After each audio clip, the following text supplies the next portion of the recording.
பார்க்கும்போது அதனுடைய பரவசுமே நமக்கு ரொம்ப இனிமையா இருக்கும். அது போன்று சுகம், இந்த சுகம்னா ஒரு 30 வருஷத்துக்கு முன்னாடி பாத்தீங்கன்னா பத்திரிகை துறை எப்படி இருந்தது? விரல் விட்டு எண்ணக்கூடிய நபர்கள் மட்டும் பத்திரிகை நடத்திருப்பாங்க. அவர்களோட நம்ம பயணிச்சிருப்போம், அவர்களோட நம்ம எல்லாம் பயணிச்சிருப்போம். அப்ப பாத்தீங்கன்னா அது சுகமா தெரிஞ்சிருக்கும்.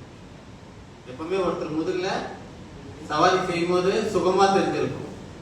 அதன் பிறகு இப்பொழுது பார்த்தோம்னா அந்த 4 பத்திரிகை விரல் விட்டு எண்ணக்கூடிய ஒரு 10 பத்திரிகைக்கு மேல இப்போ 100 பத்திரிகை ஆயிடுச்சு. ஏன்னா பாப்புலேஷன் அதிகமாயிடுச்சு. இன்னைக்கு தெரு பத்திரிகைன்னு சொல்றாங்க. இன்னைக்கு ஒரு செய்திய ஒரு சாதாரணமான ஒரு வயது முதிர்ந்தவர் கூட வீடியோ எடுத்துட்டு போட்டாங்கன்னா அது ஒரு செய்தியா மாறி, அந்த செய்தி தான் இன்னைக்கு. நேற்று கூட ஒரு செய்தி ஒண்ணு வந்தது பாத்தீங்கன்னாக்கா, ரமாதேவின்னு ஒரு சிஐ உடனே அவங்க தண்டிக்கப்பட்டாங்க. அப்ப அந்த செய்தி எப்படி வருது பார்த்தோம்னா, நம்ம விழிப்புணர்வு அதிகம் தேவை, இன்னும் ஊடகத்துறை அதிகமாக தேவை. அப்படி அந்த காலகட்டத்தில் பார்க்க போனோம்னாக்கா மக்கள் சேவகன் அப்படித்தானே வச்சுருந்தேன். மக்கள் சேவகன் முதல். 2வது அப்ப எனக்கு ஒரு பழக்கம். இப்ப பார்த்தா விடியற் காலையில வந்துட்டாரு. இப்ப இது ஒரு சுமையா இருக்கும், நிருபர்களுக்கெல்லாம் சுகமா இருக்கும். கரெக்டா? இங்க நீங்க பயணம் செய்யற நிருபர்களுக்கெல்லாம் உங்களுக்கு எல்லாம் ரொம்ப சுகமா இருக்கும். அவருக்கு மட்டும்தான் முகம் சுவையா இருக்கும். ஆனா சுகமான சுமையா மாறி இருப்பார். அதனால பத்திரிகை எந்த ஒரு துறைகளா இருந்தாலும் நாம் அதை நேசித்து செய்யும் போது நிச்சயமாக அது வெற்றி அடைவோம். அதை நேசித்து செய்யும் போது நம்ம நிச்சயமாக வெற்றி அடைவோம். அது எந்த மாற்று கருத்தும் கிடையாது. இப்ப கூட எல்லாரும் பாத்தீங்கன்னா சட்டம் நிறைய தெரிஞ்சு போச்சு. யூடியூப் திறந்தாலுமே எல்லாருக்குமே சட்டம் தெரியும். நம்மளே என்ன கேள்வி கேட்பாங்க. அதுக்கு முன்னாடி பாத்தீங்கன்னா காவல்துறைக்கு நிகரானது உளவுத்துறை. அந்த உளவுத்துறை போல் பத்திரிகை துறை, இந்திய ஜனநாயகத்தின் 4ஆம் துறை உளவுத்துறை. நம்ம எப்படின்னா டேக் போட்டு தான் போனோம். சிபிசிஐடி தான் எப்படி சொல்றது, எல்லாத்தையும் நான் காமிச்சிட்டு காடலாம். நம்ம உளவுத்துறை மாதிரி நம்மளுக்கு என்ன செய்தி நடக்குது அதை பார்த்து மறைமுகமான புகைப்படம் எடுத்து இப்படிதான் பத்திரிகை துறை நடந்தது. நீங்க பார்த்துருப்பீங்க, ஏற்கனவே இப்படிதான் நடந்திருந்தது. இப்பதான் என்ன பண்றோம், டேக போட்டா மட்டும்தான் நம்ம பத்திரிகையாளர் வாழணும். கரெக்டுங்களா?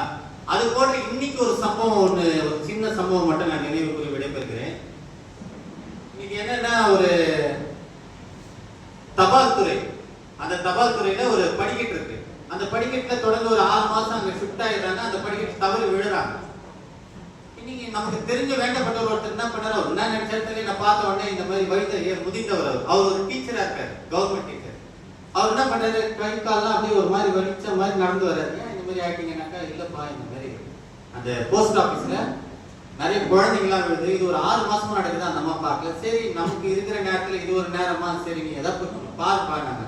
நான் பாட்டு நேரா போய் போஸ்ட் மாஸ்டர் யாரு, ஒரு உங்களுக்காக ஒரு சட்டத்துக்காக சொல்றேன், தபால் துறையோட 100 பேர் அங்க வேலை செஞ்சாலும் யார் அதுக்கு ரெஸ்பான்சிபிலிட்டி? Post master. இங்க உட்காந்துருக்க எல்லாருக்கும் யார் ரெஸ்பான்சிபிலிட்டி? நம்ம இவ்வளவுதான், தங்கமுத்து தான்.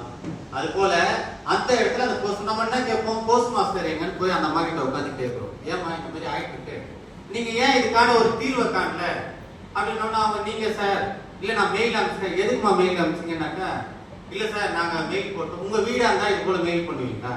இல்ல தவறி செத்துட்டா அதுக்கப்புறம் மெயில காமிப்பீங்களா? எப்படி நீங்க இதை பண்ணி சார்? இல்ல சார், இது நான் உடனே ஒரு போட்டோ எடுத்தேன். இதை அவங்க பார்க்கல.